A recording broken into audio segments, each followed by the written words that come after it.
Well, hello, and this is Rob Broadhead, and I'm with RB Consulting. And I want to talk a little bit about what is a technology assessment and what are the expectations you should have for one of these.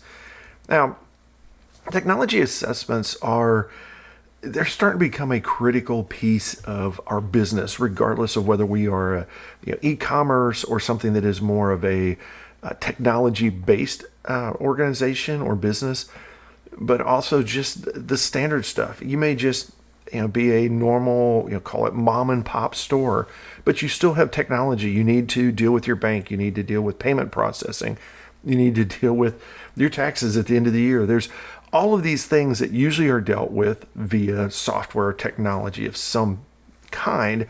And so technology has really become a core piece of our business, regardless of what our business happens to be. And this is both internally to keep track of our sales and fulfillment and things like that, but also externally because we have to integrate with other businesses. Sometimes we're going to take online orders. Sometimes it is sending our information to a vendor of some sort. So we need to do, because it's such an important part, we need to do a regular checkup, just like we would our vehicle or health. You go in, every, depending on what it is, 3 to maybe 8,000 miles or more on your car, your automobile, and you do oil changes and things like that. You need to have that same thought process with your technology. You want to make sure that you're current, essentially, that you have, in particular, the latest security patches and things like that. But also, from a business point of view, you want to make sure that you are using the right tools, that they are up to date, that you're taking advantage of what's out there.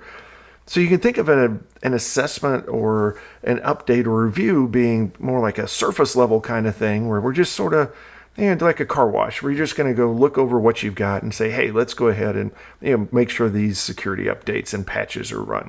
That's a pretty easy thing to do. Usually, you can almost make that automatic. In some cases, there are systems that will allow you to automate such upgrades, and so those things are just going to keep sort of flowing for you. You don't have to think about them. Now, sometimes you need to do something that's a little deeper, more like a tune-up kind of thing, where you'd have to go in and you have to change the oil and maybe some of the other fluids and things like that. A technology assessment is really more of a tune-up. It's not like just a surface level thing. We're going to actually look at what you're doing, how you're doing it, what are the tools, and how are you applying those. And that's where your assessment begins to give you some real value. So the key areas we're going to look at in an assessment, and by we, this could be us or what you should expect from anybody that does a technology assessment or audit. Now, if you do an audit, that usually carries a little bit more of a formal kind of concept to it, and there's some additional things that you're going to expect.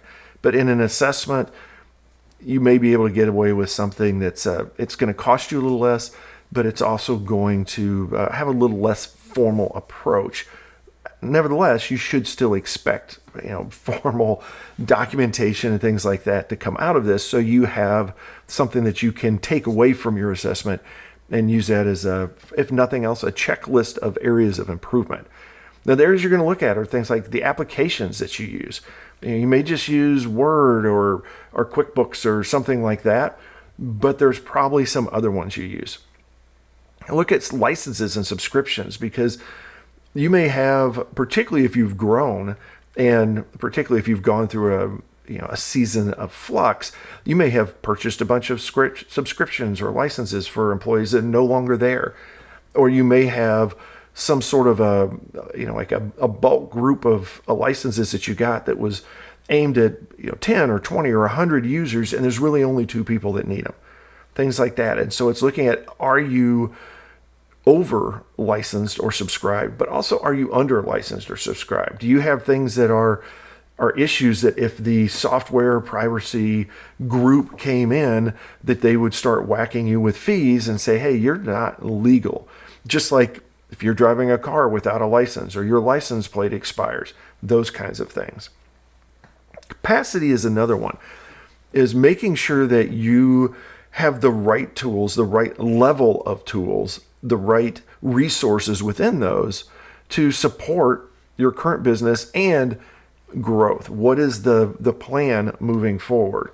In particular, you'll find that it's going to be things like, you may not have enough storage space for some of the things that particularly if you're pulling in a lot of images or videos or things like that. It may be that you are simply not using your tools to a level that you could be, and so you're actually doing more manual work as opposed to leveraging that technology. Performance and tuning is another area. It may be something that's just it's running too slow. And this sort of goes back to capacity sometimes. Maybe it's a matter of upgrading a server somewhere. And I'm saying this in a general sense, but maybe it's just a matter of upgrading a server somewhere. And suddenly your reports are going to run in 5 minutes instead of 5 hours.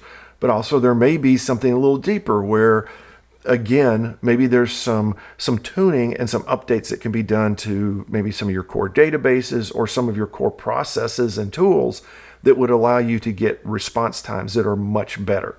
So I have seen in actuality cases where things take hours and days to run, and you come through with a performance and tuning kind of a assessment, review, and update, and now these things are running in minutes. And sometimes it's because of the amount of information that you're processing doesn't need to be that much. If you're dealing with let's say your sales report for the last week, it doesn't need to go gather all of the data from the moment that the company started. It just needs the data from the last week. And sometimes that was not basically built into your system or into your solution. Security and access is another key area, is making sure that, we all hate it, but it's the kind of thing where it's like, let's make sure that our passwords are not password 123.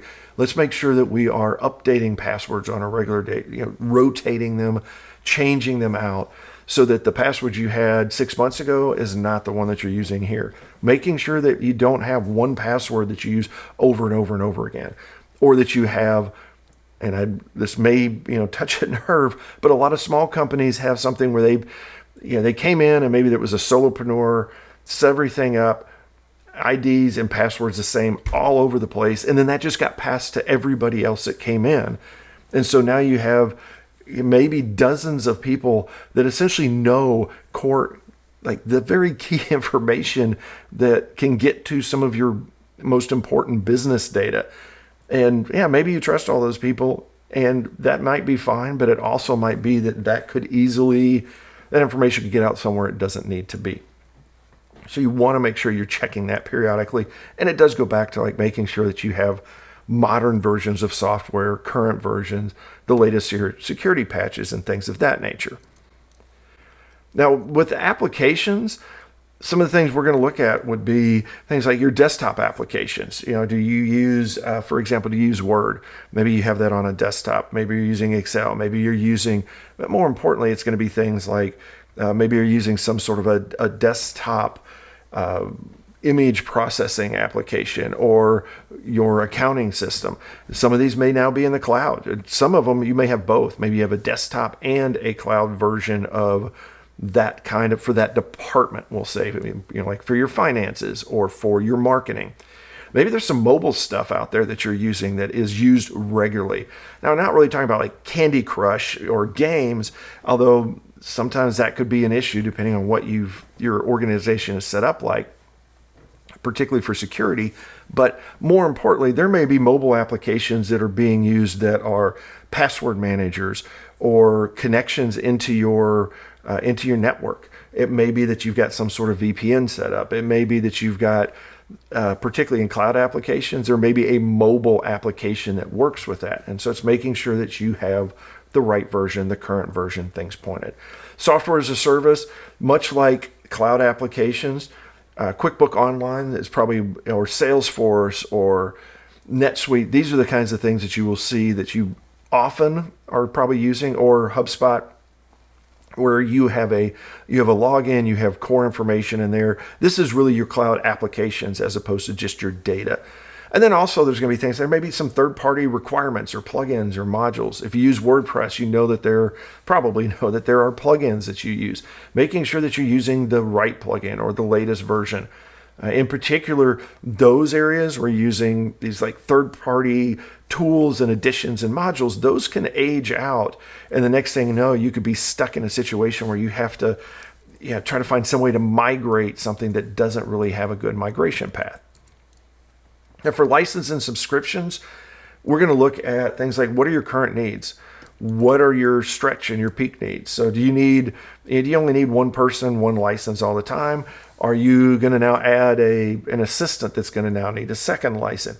Are you needing licenses for users into your system that maybe, typically you only have 5 or 10 people at a time using it, but maybe there's some times where you need 50 or 100 or something like that, and it may have to deal with your sales cycles.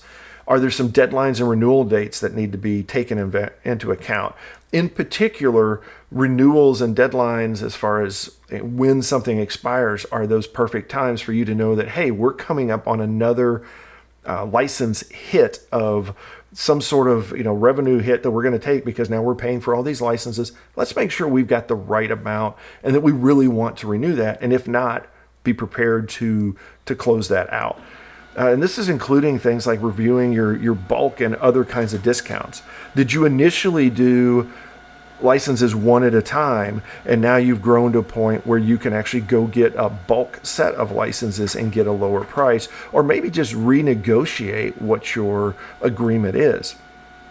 We're going to look at an assessment. You want to look at things like vendor lock-in. Are we in a situation where we being you, your organization, where you're stuck with a specific vendor, and if they change their licensing, their prices, or go out of business, then you're in trouble?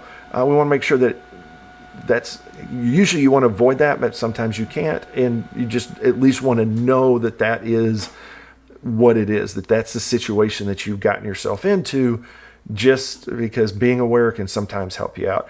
And then other things like contractors. Do you have people that you have contracted out to do various work that you need to review, and maybe you should turn that into a full-time employment? Or maybe you should renegotiate that because the contractor was needed for a lot of hours. Maybe they were pouring 100 hours a month into this initially, but now things have tapered off, and so you need to renegotiate or review that contract to make sure that they're not, particularly if it's some sort of retainer kind of thing, that you're not paying them for 100 hours of work when they're really only doing 5 hours of work a month, things like that. We're going to look at your capacity. And this is with your software and your hardware. And you think about things like memory and hard drive space, but it is the ability to support your processes, your organization, your technology, support what it is you need to do. Do you maybe need to go ahead and upgrade so that you can get a better response time? Do you need to look at some areas where maybe there's some errors and some quality issues because of the systems that you use? For example, you may come in initially and use something that's very easy to use, low entry, like a spreadsheet like Excel, or even something a little step up, maybe like an Access database.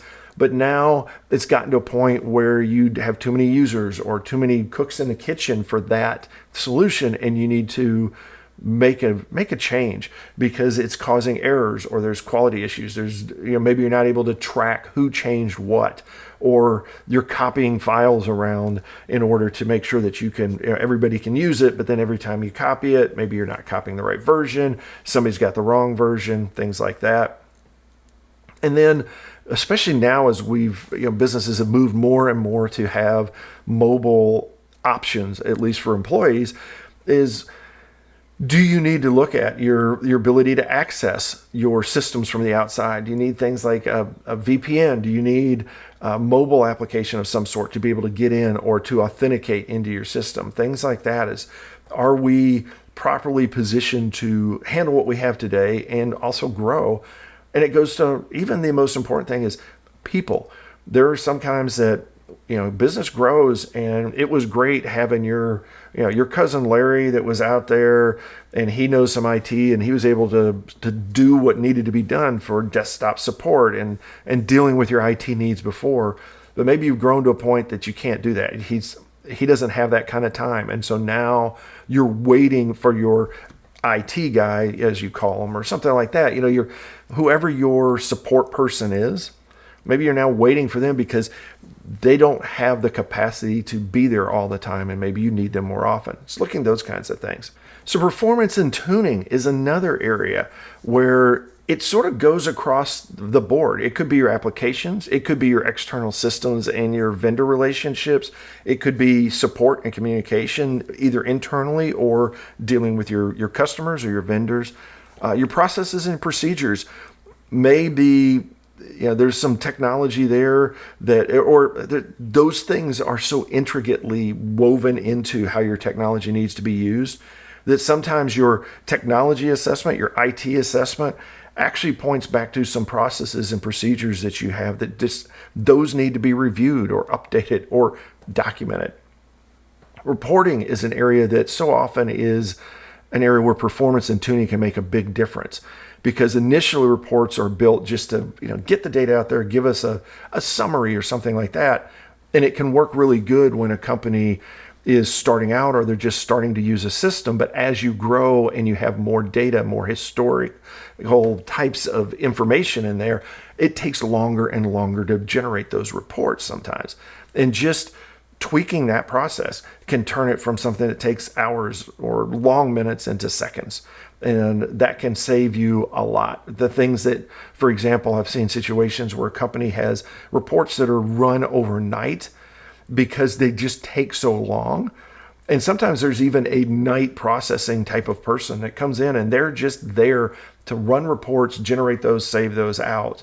And that's more often automated these days than not. But sometimes there's still an employee essentially that is coming in. You're paying somebody to run your reports when the tuning could be done. And now whoever needs those reports can either run them ad hoc whenever they need them, or you could automate some of those processes, or you could have a click button thing that somebody comes in and they spend 5 minutes running the reports, and then you're off and running and you've got the data that you need. And even your staff and your contractors is making sure that you have the right, it's usually communication, but the right communications and processes and procedures so that you're making the most use of your contractors and your staff, that you're not wasting their time having to do a lot of maybe manual work that could be automated, or work to integrate a couple of systems that could either be eliminated because it could all be done in one of the systems, or could be improved so that they're not having to, for example, enter data in one system and then turn around, print a report, and then enter that data into another system. Instead, there could be a way for those systems to talk, and then you reduce errors and also improve your speed. There's a lot we can look at in an assessment for performance and tuning your business as well as your technology. Security and access, there's so many different ways that people can get into your business these days. It's not like walking in the old days, you have to walk into the accountant's office and go into a file cabinet and go searching through stuff. There are going to be applications that you can use that will be sitting on a desktop, maybe, that somebody would be able to jump in and take a look at that, or mobile devices. They may be able to get to you from just sitting there on their phone and jump in, and they're now on your network and can start doing some stuff. Making sure that there's security awareness across, whether it's yourself or your entire organization, so people are aware of the things you need to do to just be smart and be safe from a security point of view. Facility access. Sometimes this is, people don't think about this from a technology point of view, but it may be simple things like making sure that you have your wireless routers set up properly, that you have the doors locked properly, or certain areas you have limited access to it. Security can definitely get into a bigger kind of discussion, but there's also very simple steps you can take to set the stage for a moderately secure, a reasonably secure organization. And this includes things like standards and procedures to make sure that, for example, like important data is not just laying around on somebody's desk.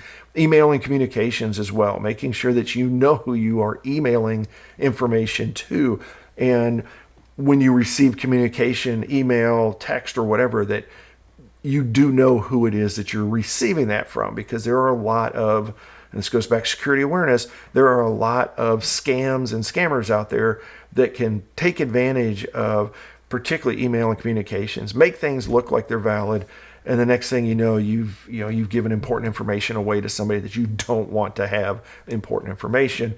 And then, of course, cloud solutions are a blessing and a curse. It makes it very easy for you to access your data from anywhere, but it also means it's able to access your data from anywhere and could be somebody that you don't want having that access. So making sure that you have the right, whether it's multi-factor authentication or other processes in place to protect yourself. Now, getting an assessment. All of this, hopefully you've looked at these things and said, yeah, that all sounds great. Well, it's going to take time. And you're going to have to make your team available to some extent, because an IT assessment is not, you sign up for something somewhere and they come in, they do a lot of stuff. You don't even know it. And the next thing you know, you have a report. A good assessment is going to include talking to possibly yourself or other people in your organization to make sure that the human side of technology is understood. Because all of these, when we talk about these random, applications, mobile applications, desktop, software as a service, things like that, you may not know, in that you could be any one person in your organization, may not know what all of the software that's being used is. It is not uncommon, particularly once you start growing an organization, even a little bit. You can have 5 or 10 employees, and you can have 1 or 2 of those that are using spreadsheets or all kinds of other tools that you don't even know they're using, because it helps them with their work. They get the stuff done that they want to get done, but you need to be aware of that. So with an assessment, one thing to consider, it's a snapshot. It's not a guarantee that you're going to be set a week from now or a month from now. It's somebody sitting there looking at what you've got, walking through your current processes and procedures, and essentially saying, hey, here's what you have. Here is where you are today. Now, they may include some additional improvements and things like that, and they should, and say, hey, here's our recommendations. But they are, they're going to sit there and give you what you have today, and it's based on what they're getting from you, the information they get. What is it that you are seeing today as far as your size, what are your growth plans and things like that. And that's going to impact the recommendations. If your growth plans are not realistic, and you don't hit those, then obviously the recommendations are going to sort of fall short. Now, with an assessment, you expect some honesty to be given, and make sure that you're giving that to them. This is not something where you want to hide something. Don't call in. This would be the equivalent of having a maid come into your house, and then the first thing you do before you do that is you call in professional cleaners because you want your house to look good enough so it looks good to the maid. This is where just don't worry about going through a cleanup process unless you know it's just really, really bad, and you want to get take more advantage of that assessment. It could be that you're in just such bad shape. You say, hey, here's the things we know we need to clean up. So you can go ahead and clean those up, but it's not worth going through maybe in an internal audit of stuff necessarily, or anything like that, or particularly getting somebody to come in. So you get a consultant come in that's sort of pre-assessment. Just do it once. Just lay it all out there. Let them go through everything, see where it's at, as opposed to something where you're trying to make yourself look better than you are. You want to get the honest, the really dirty look at your organization and say, what is it we need to do? Don't try to cover a couple of things up or clean a few things up beforehand and act like that's been around for a while. For example, don't bring in start doing security awareness program, and then a month later you have an assessment and act like you've been doing that awareness program forever, because it will skew results, and that's not what you want. This is to make improvements, to improve your organization, how it works, how it works with the customers, the kind of service that you give, the products, all that kind of stuff. So you should get some guidance and recommendations out of an assessment.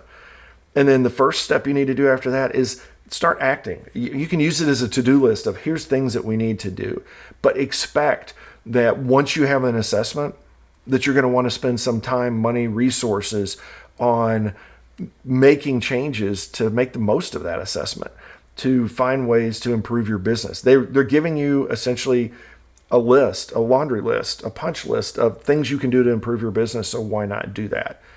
And so with that timing, it's now. The now is better than 6 months from now. 6 months ago was probably even better.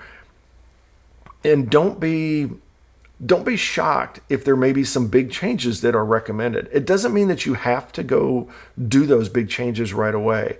But particularly if you haven't had an assessment in a while, if you haven't had somebody review your systems in a year or 2 or 5 years, there may be some sweeping changes that are required. And I have run into more than a few organizations that are like that, where things were just chugging along for years, and then they're ready to, they get an assessment, or they're ready to make this prime time or something like that. And the next thing you know, what should have been a small amount of work based on where they were before is huge, because they're now sort of like having to catch up in time. So they're having to do maybe 5 years worth of work to just get modern before they can do some of the changes they need. Now, one of the things you do want to do before you get into an assessment, instead of just like go out there and just randomly say, hey, I need somebody to do an IT assessment or technology assessment, there's some things you should look for. Make sure that they've got some broad experience and industry knowledge that are not, you don't want somebody that's just a X kind of shop, like a Microsoft shop or an IBM shop or an Oracle shop, or that their technology experience and their industry. If it's a single industry and it's your industry, that's great. But it's even then better to have multiple industry knowledge as well as broad technology and technical experience, because then they're going to be able to give you a more holistic assessment. Otherwise, if you have somebody that's got a more limited or focused experience and knowledge, their assessment is going to be based on that experience and knowledge. The broader, the better. At reporting and references, take a look at the kind of reports you're going to get, or ask them what to expect. So make sure that you have what you're going to get is what you're going to need, that it's going to be useful to you, and that it's not just a couple of bullet lists that are technical jargon that don't help you. You want to make sure that you're going to get something that is useful. And don't be afraid to ask for some references. See if there's some other companies that they've assessed that you can talk to make sure that you're getting, that it's a good fit for you. Make sure that this is sort of a tough one, because a lot of assessments, you end up liking the person, you work with the person, they know your systems. And so very often it is going to end up with, if they do it, follow-up work for the assessing organization. They're going to come in, they're going to do an assessment, they understand where you're at. Now they're going to go make some changes, assuming that they can. However, you want to make sure that you set up the original agreement, or that the original agreement is set up and based on it being a standalone assessment. You don't want to be in a situation where you are locked into that vendor or that consulting company. You want to get the assessment, have that standalone, and if you want to extend it, that's great. But you also want to be able to make sure that the reporting, the information they give you, all of that is such that you could take that and you could walk away to somebody else. And that's going to be more likely to give you an independent, unbiased kind of assessment. But also you want to make sure that you're not getting an assessment from somebody that is, somebody's coming in as a technical assessment, for example. I don't know that this necessarily happens, but like, let's say they are a Salesforce consultant, and they are trying to sell you on bringing Salesforce into your organization. And so they say, hey, we'll give you a free assessment. Well, expect the assessment is going to point you to where Salesforce can be that solution. So usually you want to have somebody that's not a trusted organization or gold tier part of some sort of products or anything like that. You don't want like somebody that comes in that they're going to do your assessment. It's like, oh, by the way, we are a super top secret ultimate partner with Microsoft. If you're a Microsoft organization and shop, great. But if you're not, you're obviously going to get the Microsoft point of view. So it's just being aware of what it is that you're signing up for with whatever that assessing company is. So next steps, hopefully this has been informative and useful to you. I would say the next thing to do is either you can talk to us, you can give us a call. We've got the little links on the down on this, or you can go out to rb-sns.com. We have a scheduled call. You can get a free, no obligation, 30-minute call to just talk about where you're at, and we can get you started on your assessment and how to get improved productivity and quality. And this is really just to say, hey, here's where you're at. We're going to do a very quick talk about what are your systems, what are the kinds of customers you have, and we're going to, from that, have a rough idea of where you're at as far as what level of an assessment, maybe what kind of organizations would be best to do an assessment, whether it's us or somebody else. But we just want to make sure that you've got at least a laundry list of things to think about and questions to ask as you are vetting your assessment organizations. As always, I want to thank you for your time. If you have any questions, you can shoot me directly, email at rob@rb-sns.com. I'd be happy to answer any questions. Also, like I said, you can schedule a call. We'd love to talk to you about it more and just learn about your specific situation and what an assessment may do for you in your organization. Thanks a lot for your time. Go out there and have a great day, and thank you so much. We'll talk to you again soon.